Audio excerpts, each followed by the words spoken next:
Governor Punjab Salman تاثیر کے محافظ کے ہاتھوں قتل کے بعد انسانی حقوق کے لیے کام کرنے والے افراد اور اداروں نے تحفظ ناموس رسالت کے قانون میں تبدیلی کے لیے جاری مہم کو مزید تیز کر دیا ہے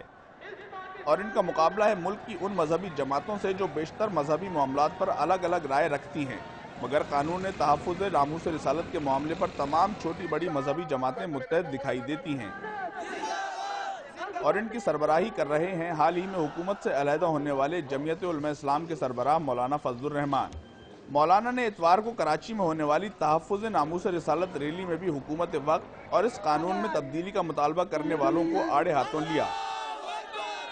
ڈان نیوز سے خصوصی گفتگو کرتے ہوئے مولانا نے انسانی حقوق کے اداروں اور تنظیموں کے عہدیداروں سے سوال کیا کہ وہ شمالی علاقوں میں کیوں نہیں جاتے جہاں فوج انسانی حقوق کی خلاف ورزی کر رہی ہے۔ کوئی انسانی حقوق کا کوئی انسان اس دنیا میں رہتا ہے جو ذرا قبائلی علاقوں میں جا کر فوجی آپریشن کا صحیح جائزہ لے لیں، فوج ہے ہماری اور وہ انسانی حقوق کی اس طرح پامالی کر رہی ہو تو ظاہر ہے ہم عدم تحفظ کا شکار ہے، مذہبی طبقہ عدم تحفظ کا شکار ہے۔ پاکستان میں اس وقت مسجد اور مدرسہ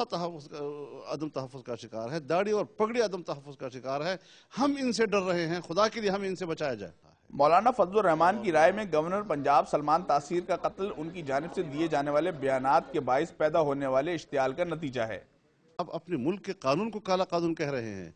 آپ نے نیب کے قوانین کو کالا قانون نہیں کہا، آپ نے 302 کے قانون کو کالا قانون نہیں کہا، دفعہ 144 کو آپ نے کالا قانون نہیں کہا، اور آج انگریز کے دور کے قوانین کو آپ نے آج تک کالا قانون نہیں کہا ہے، تعزیرات ہند کو آپ نے کالا قانون نہیں کہا ہے، اور آپ پاکستان کے اندر توہین رسالت کے حوالے سے اس قانون کو کالا قانون کہہ رہے ہیں۔ یہ خود ایک انتہا پسندی ہے، اس انتہا پسندی کو روکا جائے۔ مولانا فضل الرحمان نے مذہبی جماعتوں پر انتہا پسندی کے الزام کو بھی یکسر مسترد کرتے ہوئے انہیں ملک کا سب سے معتدل حلقہ قرار دیا ہے۔ Kashif Farooqui, Dawn News, Karachi.